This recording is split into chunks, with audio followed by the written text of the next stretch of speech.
మహాభారతం సులభ శైలిలో శకుని యొక్క దుర్బోధ. మామా, ఈ అవమానం నేను భరించలేను.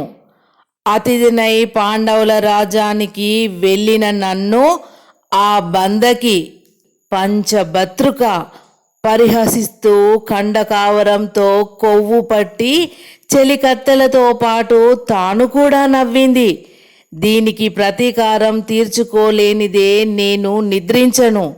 దుర్యోధనుడు తన భవనంలో కూర్చొని కర్ణశకుని దుశ్శాసన పరివేష్టితుడై బాధగా అంటున్నాడు.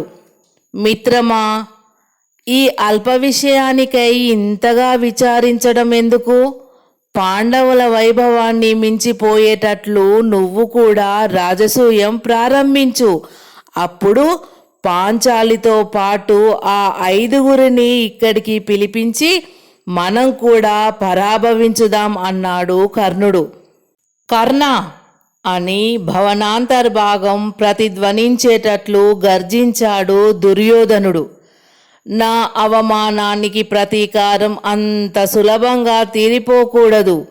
అధికార వైభవంతో, ఐశ్వర్య గర్వంతో, బాహుబల దర్పంతో, కీర్తి మదాంధతతో కళ్ళు నెత్తికెక్కిన ఆ పంచ పాండవులు నాకు దాసులై నా భవనంలో నేను చెప్పిన పనులు చేసుకుంటూ బ్రతకాలి. వాళ్ళు ఆ 5గురు భర్తలకు ఇల్లాలై విచిత్ర పాతివ్రత్యం వెలిగిస్తున్న ఆ ద్రౌపది నా దాసి కావాలి. భుజబల పరాక్రమంతో భూమినంతటిని జయించి తెచ్చిన వారి ఐశ్వర్యము, సామ్రాజ్యము నాకే చెందాలి అన్నాడు ఆవేశంగా దుర్యోధనుడు. కర్ణుడు దీర్ఘంగా ఆలోచిస్తూ ఉండిపోయాడు. సుయోధన, నందిని తిమ్మని, తిమ్మని నందిని చేయగల నీ మేనమామ ఉండగా నీకు విచారం ఎందుకయ్యా? నా అభిప్రాయం ప్రకారం మన పాచిక పారితే ధర్మరాజును భార్య సోదరాన్వితముగా సర్వం స్వాహ, రాజ్యంతో కూడా ఒక్క క్షణంలో నీకు దాసునిగా చేయగలను. కానీ నీ తండ్రి దీనికి అంగీకరిస్తాడా? భీష్మ, ద్రోణ, విదురాదులు ఉపేక్షిస్తారా అన్నాడు శకుని సాలోచనగా. వెంటనే దుశ్శాసనుడు మామ దగ్గరిగా నడిచాడు. ఆవేశంతో అతన్ని చూస్తూ, వృద్ధులందరి ప్రసక్తి విడిచిపెట్టు మామయ్య. ప్రస్తుతం అన్న మనసులో రగులుతున్న ఆవేదనాగ్నిని బాగా అర్థం చేసుకో. సమస్త ధరణి సంపదలతో పాటు మేము 100గురం బలి అయినా సరే ఆ పాండుపుత్ర హతకులకు, ఆ గర్వదాంధురాలైన పాంచాలికి శృంగభంగం జరిగి తీరాల్సిందే. నువ్వు ఏం చెయ్యమంటే అది చెయ్యడానికి సిద్ధంగా ఉన్నాం.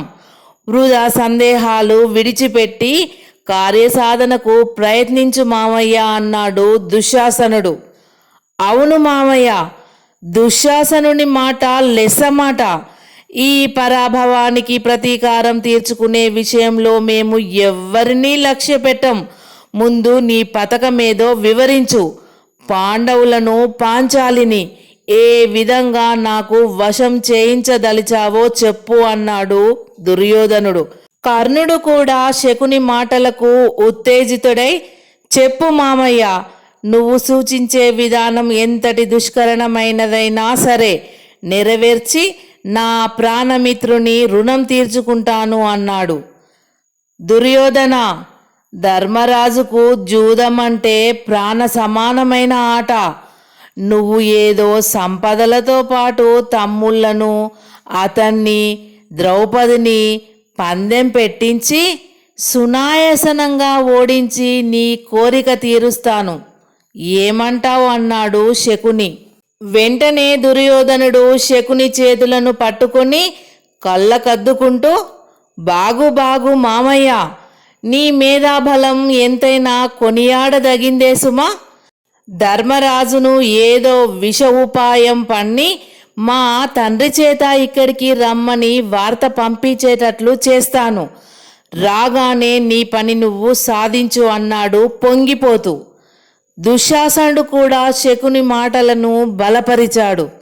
కర్ణుడు మాత్రం శకుని మాటలకు అసహించుకుంటూ చిచి, రాజ్యం క్షాత్రంతో గెలుచుకోవడం తగును గాని మాయాజూదాలతో సంపాదించుకోవడం మగటిమి అనిపించుకోదు. దుర్యోధన, ఈ పద్ధతి నాకు నచ్చలేదు. నీకు నిజంగా పాండవులను రూపుమాపి వారి రాజ్య ప్రాభవాలను వశం చేసుకోవాలని ఉంటే వెంటనే చతురంగ బలాలను తరలించుకొని యుద్ధానికి పోదాం పద. మనం జయించామా పగ తీరడమే కాకుండా కీర్తిని కూడా పొందుతాము, లేదా వీరస్వర్గం అలంకరిస్తాము. అంతేకాని పౌరుషహీనమైన నీచ విధానంతో పరుల సొమ్మును ఆపేక్షించడం నీ వంటి రారాజుకు ఎంతమాత్రం తగదు సుమా అన్నాడు గంభీరంగా కర్ణుడు. దుర్యోధనుడు కర్ణుని భుజం తట్టి అతని అభిమానానికి మెచ్చుకుంటూ, మిత్రమా కర్ణ, నీ వీరత్వానికి తగినట్లే మాట్లాడావు. కానీ సుఖంగా సులభంగా సూక్ష్మంగా చేపట్టదగిన విజయాన్ని కాలదన్నడం మాత్రం ఎందుకు చెప్పు? గోటితో చేపట్టడానికి గొడ్డలిదాకా వెళ్ళడం మంచిది కాదు కదా. యుద్ధమే సిద్ధమైతే మనమే జయిస్తామనే నమ్మకం లేదు కదా. ప్రస్తుతం మామ చెప్పిన విధానాన్ని అనుసరించుదాం. అది ఫలించకపోతే ఆ తర్వాత నీ శస్త్రాస్త్రాలకు పని పెడదాం అన్నాడు దుర్యోధనుడు. సార్వభౌమ, నా అభిప్రాయం చెప్పాను. ఆ తరువాత నీ ఇష్టం ఎట్లా అయితే నా ఇష్టము అంతే అని అన్నాడు కర్ణుడు. కర్ణుడు అలా అనగానే దుర్యోధనుడు సంతోషంగా శకుని వైపు తిరిగి, మామ, నువ్వు నాకు ఇచ్చిన వాగ్దానం మరిచిపోవద్దు. నా తండ్రితో చెప్పి ఎలాగైనా పాండవులందరూ పాంచాలి సహితంగా ఇక్కడికి వచ్చేటట్లు ఏర్పాటు చేయిస్తాను అన్నాడు ఉత్సాహంగా. అల్లుడా, ఆ పంచ పాండవులు ఇక్కడికి వచ్చేటట్లు చూడు. ఆ తరువాత నీ అభిష్టం క్షణాల మీద తీర్చే భారం నాది అన్నాడు శకుని వక్రంగా నవ్వుతూ.